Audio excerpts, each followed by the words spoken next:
Hi guys, welcome to Movie Reviews with Fee. And today I'm going to be doing two African based selections. One being The Polygamist, South African. It's been all over the internet on Netflix. And the second being It Blooms in June, which is from Nigeria and it's on Prime Video. Now, I had to do The Polygamist. I had to.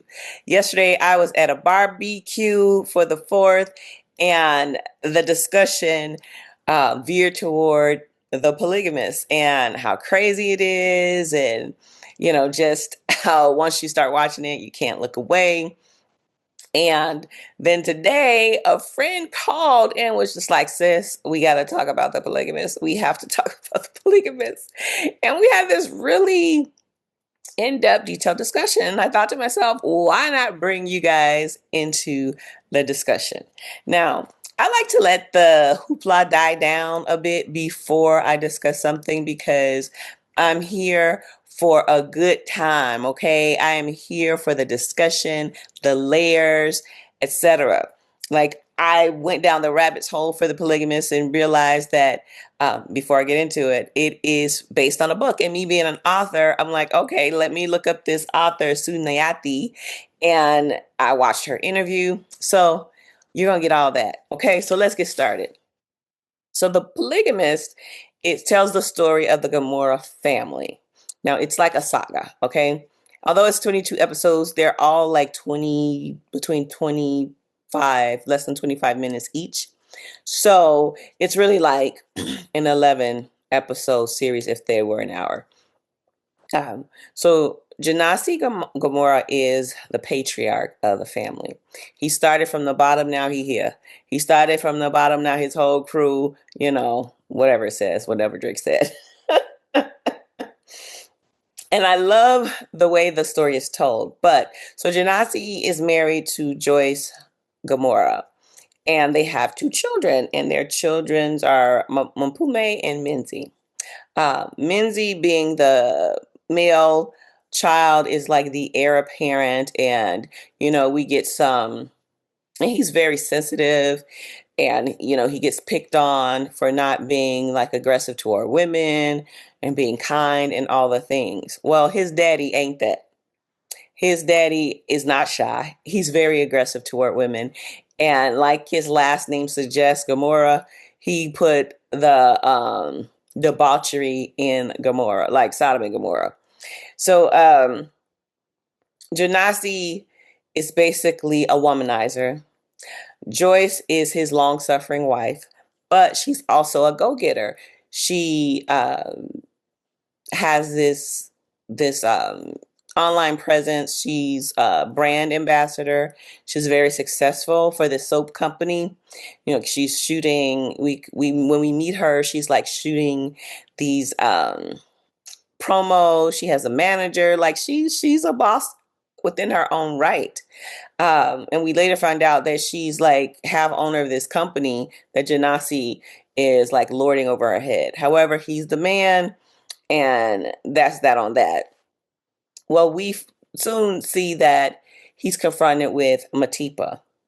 And Matipa is just like, oh, Joyce, that life you got, I want it. That man you got, I want it. That house you got, I want it. So she goes after him like totally aggressive, no shame. And when, he succumbs to her. Now, Matipa was Janasi's brother, Magesh's girlfriend. Girlfriend because Magesh is quote unquote married. And I'm putting that in air quotes for a reason. We'll find out later. So he messes around with Matipa, takes her from Magesh, and then basically she ends up pregnant.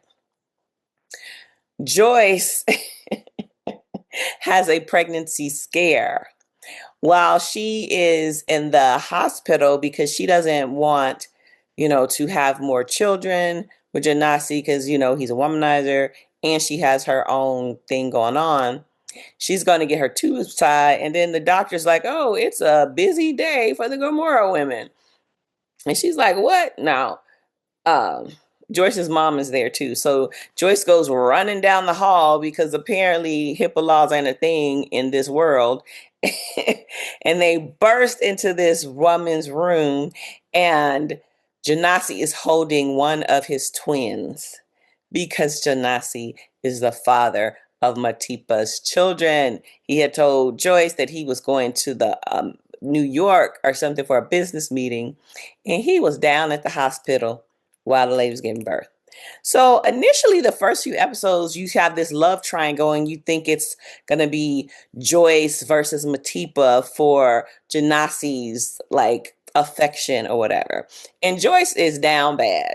I mean, on the floor, grabbing his legs, begging him not to leave, kind of down bad. Um, and a whole lot of other things happen. I'm not gonna go through a play-by-play because that's not the point of this video. The point of this video and the point of the discussion that I had with my friend is that you can take Janasi out of South Africa. You can put Janasi in 1990s Chicago. You can put him in 1940s Mississippi. You can put him in 1930s Harlem. They're the given like patriarchy and how women basically their livelihood, their lifestyle, their support, their being able to feed and clothe themselves and their children and to ensure their future and their children's future, they basically had to get married. Especially seeing that you couldn't own, you couldn't have a credit card, you couldn't have a bank account in your own name. Like all of these systems lent itself to a woman needing a husband in order to survive. Okay, well, let's say said husband is balling. You know, he owns a lumber company. He has he owns a restaurant. He owns the Cotton Club. Like he is super successful. It is not unheard of for those type of men to have had whole other families on the other side of town or in this next town or whatever, and it be whispered about, and you only find out at the funeral. And not to mention, y'all got to see the Polygamist for the funeral scene because child, I ain't gonna spoil it, but child, that's one thing I would say about the Polygamist. Every time I thought, okay, they cannot shock me anymore. The next episode at the end, I'm like, mouth open, shock, like I can't believe what happened. But anyway, but I like that kind of stuff. But but I will say, the Polygamist, and probably because it's based on a book, there are no plot holes. Everything you start to see the connections, and that's what I think makes it a great drama. It's not just a bunch of crazy things happen. A bunch of crazy things happen that are connected, and you see the cascading effect of deceit, what a tangle web we weave, when we lie and deceive, or however that goes. But so yeah, so that Sunayati, I watched an interview with her. She's the author of the book that this series is based on, excuse me. And she said her grandmother was involved in a polygamous relationship. And how during her grandmother's time, it was more about having more hands to help take care of the family, to help take care of the farm, etc. And she wanted to write kind of a perversion or a bastardization of the idea of polygamy. And once you start to get deeper into the episodes, you'll understand what that means. Because I had another friend who started watching it, and she's like, "This isn't about polygamy. This is terrible." And I'm like, hey, can't win them all. But if you were to keep watching, it would make sense. So I enjoy The Polygamist, but I've also watched a lot of mainly like Nollywood, like Nigerian based or originated content movies.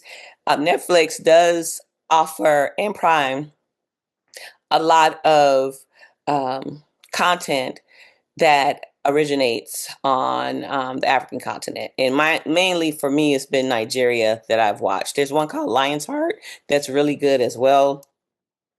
But after the drama and seediness and debauchery of the polygamists, me and my nephew, we watched It Blooms in June. And this was the sweetest, like, coming of age story. And ironically, it is from Nigeria. It's this independent film. It's on Prime Video, um, published in 2024. Now, The Polygamist was recent, 2026. But It Blooms in June. It's written by Gabriel Odijiri, and it had a budget of 100,000. So I mentioned the budget just to contrast the big, flashy, glossy series of The Polygamist with this kind of independent film. And so the story is about Lanre Akande, who's the father, and Mira Akande, who's the daughter. The mother has passed of ovarian cancer when Mira is very young, and so because of heartbreak, etc., and the father kind of builds this cocoon around he and Mira's life. Like, they have a routine they do. They cook together. They make cookies. They make pastries together. And then they'll watch a movie and eat their pastries. They play chess on a given day. And his whole life is really wrapped around protecting his daughter. Well, Mira grows up, and a young man and his mom, who's a single mom, moves into their complex. I think it's kind of like like townhomes. So it's like they live in the next townhome.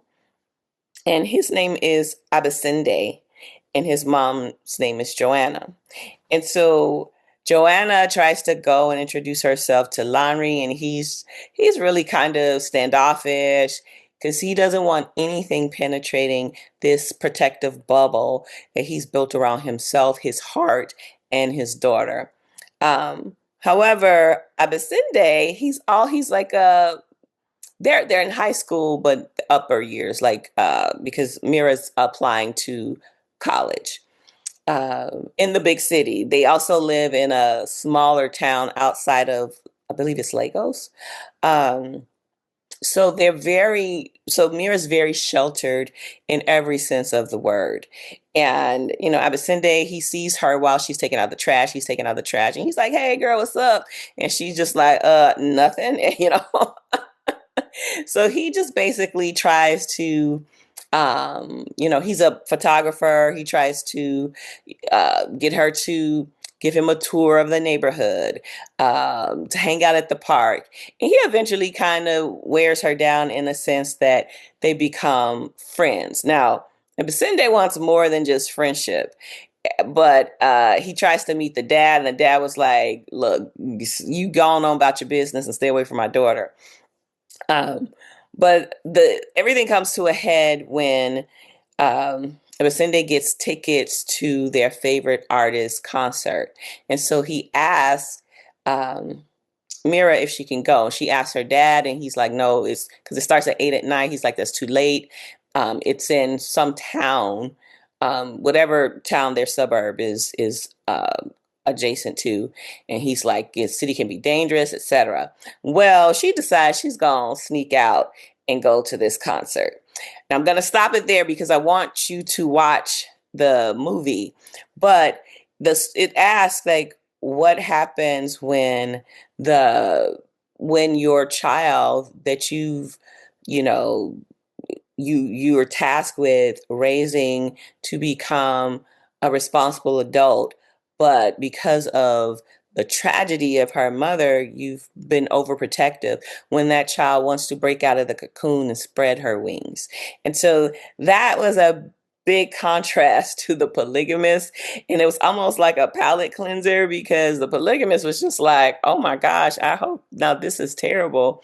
But it was so intriguing, you couldn't stop watching. And then to watch this sweet coming of age movie, It Blooms in June, was a nice alternative if you are looking for um, a movie from the diaspora. Um, I would recommend that. So, It Blooms in June is currently on Prime Video, and The Polygamist is currently on Netflix. Have you seen either or both? Or based on this review, would you want to see it? And let me know in the comments. Thanks. Bye bye.